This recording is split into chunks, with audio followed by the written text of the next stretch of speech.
Olá, sejam bem-vindos ao canal Tarô e Literatura.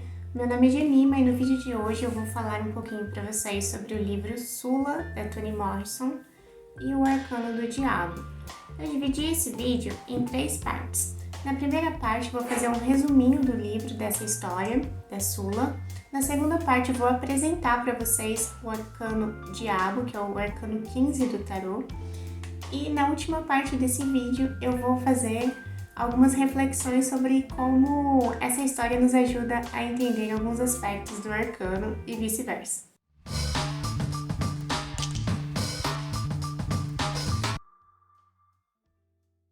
Bom, o livro Sula vai contar a história de 2 meninas, a Sula e a Nel. Elas são amigas e vai mostrar essa amizade desde quando elas eram crianças até elas ficarem adultas. Elas são muito diferentes. Elas moram nessa cidade chamada Medallion, em Ohio, nos Estados Unidos, em uma comunidade chamada Fundão, apelidada, pelos moradores como Fundão. E o Fundão nada mais é do que um morro em que os ex-fazendeiros, que eram donos de escravos, assim que os escravos eram libertos, eles tinham que ir para algum lugar e eles pegaram esse terreno que ninguém queria porque era um morro e colocavam esses ex-escravos para morar lá. É assim que se fundou a comunidade do Fundão. Bom, como eu comentei com vocês, as duas são muito diferentes, a Sula e a Nel. A Nel, ela tem uma família muito tradicional, a mãe dela é muito tradicional, ela é uma mulher de igreja, ela deixa a casa sempre muito asseada, muito organizada, ela é muito rígida. E isso reflete, é claro, na personalidade da Nel. E já a Sula mora numa casa muito grande, que é a casa da avó dela, que serve também como hotel às vezes. A avó dela tem um costume de adotar todas as crianças que ela vê na frente, meninos. Ela adota meninos. Então sempre tem uma renca de criança na casa dela. Além da avó dela, tem a mãe dela, que é uma mulher bem apagadinha, assim, bem quietinha, introspectiva, mas extremamente ativa sexualmente, com qualquer homem que aparecesse, independente se ele era casado ou não. Ela não fazia essa diferenciação. Ela era uma mulher também muito submissa, a mãe da Sula. As meninas crescem e já é apresentado a outros personagens dessa comunidade também, não só as duas. A Toni Morrison nos descreve outros personagens muito interessantes. E mais ou menos pela metade do livro tem um gap de tempo e elas ficam adultas, A Nel, ela vai constituir uma família tão tradicional quanto a dela. É claro que com todos os problemas da família tradicional. E a Sula, ela fica desaparecida por alguns anos. Assim que ela fica adulta, ela fica 4 ou 5 anos, parece, desaparecida. E não se sabe muito bem, não fala no livro o que ela estava fazendo, onde ela estava. A gente deduz que ela estava tentando se educar em alguma universidade. E quando a Sula volta para a cidade, ela já era meio estranha quando ela era criança, mas ela volta assim completamente uma desconhecida para essas pessoas. Ela tem comportamentos que eles não conseguem entender. A Sula, ela não é convencional, ela nunca fala o que é esperado que ela fale, ela nunca age da forma que ela deveria agir, ela nunca confronta os problemas que ela deveria confrontar e também acaba confrontando aqueles que todo mundo acha que está tudo bem, que não deveria se meter naquilo. E ela não valoriza as relações que supostamente ela deveria valorizar, que seria a avó dela, a família dela, a própria amiga dela. Ela não tem comportamentos muito que dá para se compreender. Essa população não consegue entender muito bem como funciona a dinâmica da Sula. Ela é muito imprevisível. E é claro que quando você não consegue entender um comportamento de uma mulher, o que as pessoas dizem que ela é? Uma bruxa. Eles acham essa palavra rapidinho para defini-la, A Sula, assim como a mãe dela, é muito ativa sexualmente, mas diferente da mãe dela, ela não é submissa, é ela que abandona as pessoas. Isso também é mais um elemento para influenciar a imaginação dessa comunidade em relação a quem é a Sula. E a Sula acaba virando essa pessoa não definida da comunidade, a bruxa, essa que não cabe em nenhum lugar, e eles acabam a tornando um bode expiatório. Tudo que acontece é culpa dela. Se alguém tem um terçol no olho, é culpa dela, é porque naquele dia aquela pessoa viu a Sula na rua. Se uma tempestade abate a cidade, é culpa da Sula. Se a Sula não estivesse aqui, isso não teria acontecido. Dessa forma, a Sula passa a carregar todos os males dessa comunidade. Bom, agora eu vou apresentar para vocês o arcano de número 15, o arcano do diabo.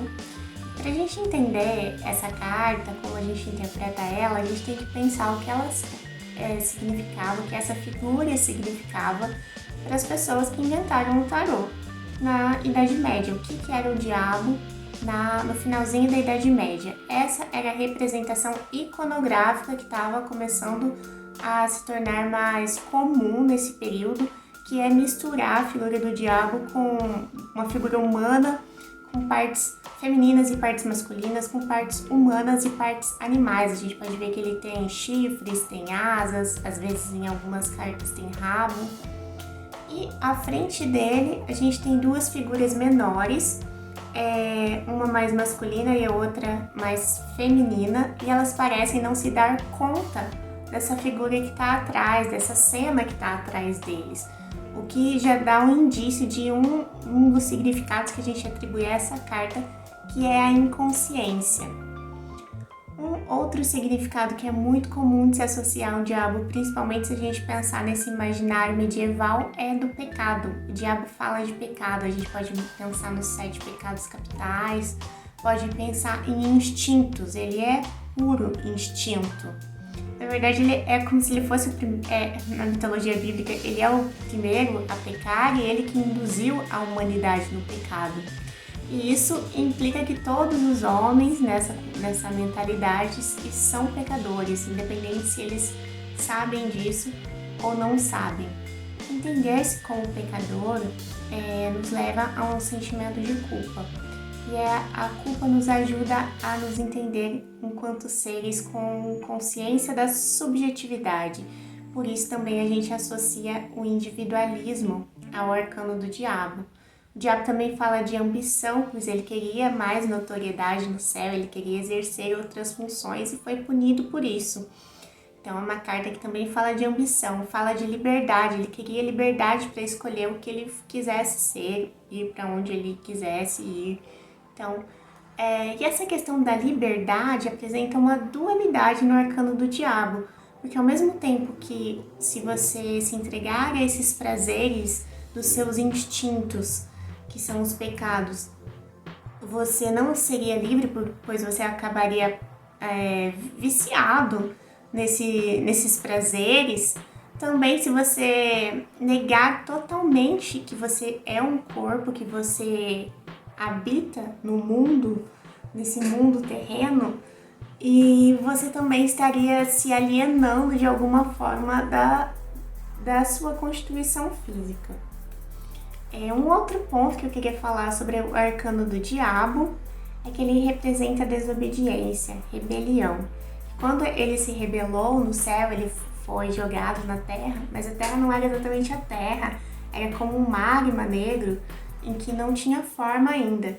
E essa questão desse magma negro, desse pântano indefinido, tem muito a ver com criatividade, com a relação entre caos e criatividade, porque é aqui, nesse lugar tão sombrio, tão estranho, que Deus veio e criou a terra, né? Criou as plantas e os animais.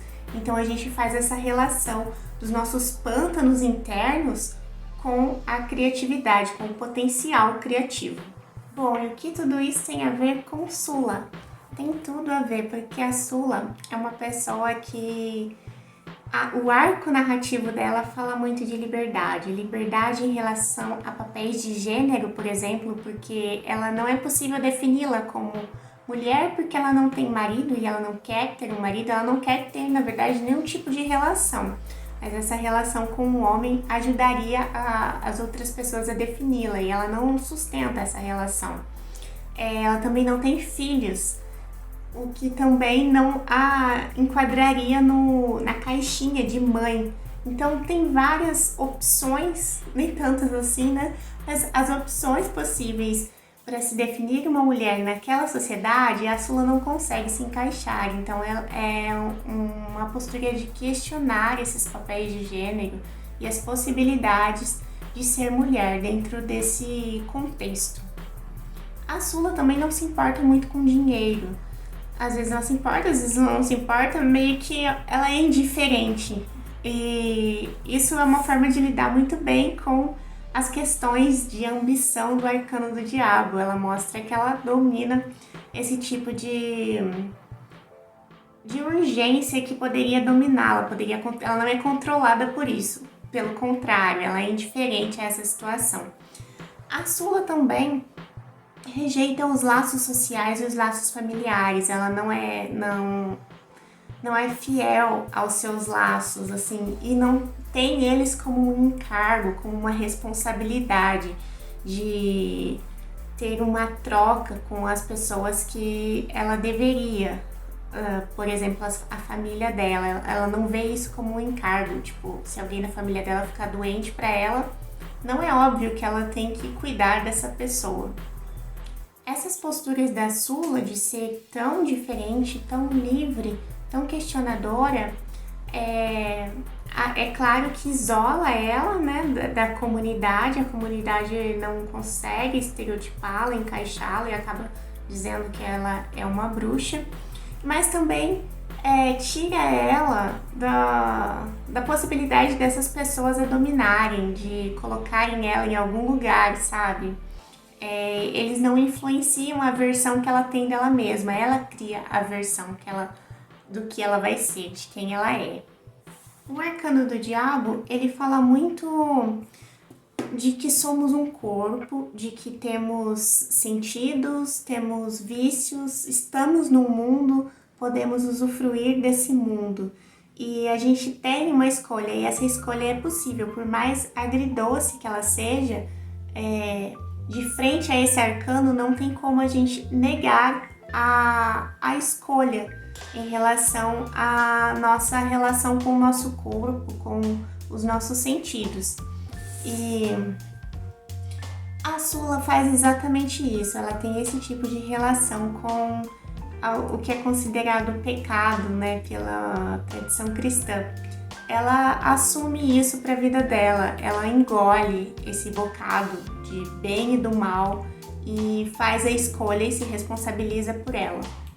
Tem uma coisa nesse livro que é muito legal, que a partir do momento que essa comunidade vê a Sula como essa pessoa tão malvada, tão malévola, tão estranha, eles colocarem ela nessa caixinha de má faz eles mesmos seguem os bonzinhos. Então, quanto mais eles veem ela como uma figura que representa o mal, que carrega o mal, carrega essa animalidade negada deles, mais eles são piedosos, mais eles são caridosos com os próprios filhos, com os mais velhos, com as mulheres, com os maridos.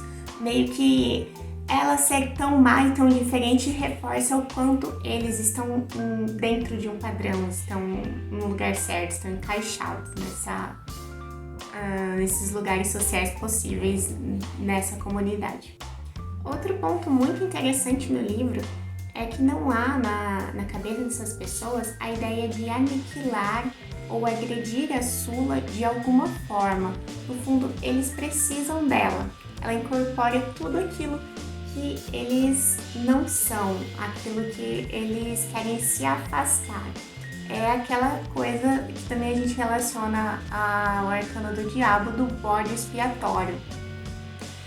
Ela é o elemento que sustenta todo o mal, todas as imperfeições alheias, a sombra que carrega esses comportamentos rejeitados, essa animalidade negada. Outro ponto do arcano do diabo é a relação dos instintos, desses prazeres instintuais, com a inconsciência. E na parte sexual, a Sula revela isso. Ela se entrega com tal exagero à atividade sexual, só que na verdade no livro meio que ela só se engaja em ir nessa atividade até o fim, porque ela quer a última etapa, ela quer aquele vazio final, aquela tristeza que domina ela quando tudo acaba. Então a gente vê a relação entre os instintos levados ao exagero e a inconsciência, como isso pode passar a dominar as pessoas, assim como esses dois seres aqui estão aprisionados e não sabem disso. Enfim, a Sula é intensa, ela é confusa e ela é livre, assim como esse arcano. O arquétipo do diabo fala de dependências passionais, dependências fisiológicas e psíquicas. E é isso que ela rejeita, por exemplo, ao rejeitar as responsabilidades com os vínculos familiares, por exemplo. Até mesmo a Mel, que é a sua melhor amiga, ela não demonstra que exista um laço forte o suficiente entre elas e que essa liberdade dela é tão extrema e que ela não chega a não conseguir expressar amor. Ela é indiferente em todas as situações, para todos os laços sociais e familiares. Em determinado momento do livro se fala do potencial artístico dela, que todo esse caos interno que fervilha na Sula poderia ser convertido de alguma forma em arte, mas ela nunca teve essa oportunidade. A Toni Morrison fala, nunca foi lhe ensinada a disciplina da dança ou apresentada as cores para ela ser uma pintora, e aí ela acabou sendo essa pessoa. Ela sempre escolhia a liberdade, escolhia não se deixar ser definida, mas tinha dificuldade de encontrar uma forma de canalizar essa caos fervilhante que ela tinha dentro dela. E aí, me contam o que vocês acharam da relação entre esse arcano e esse livro, e obrigada por assistirem até aqui. Até mais, beijos!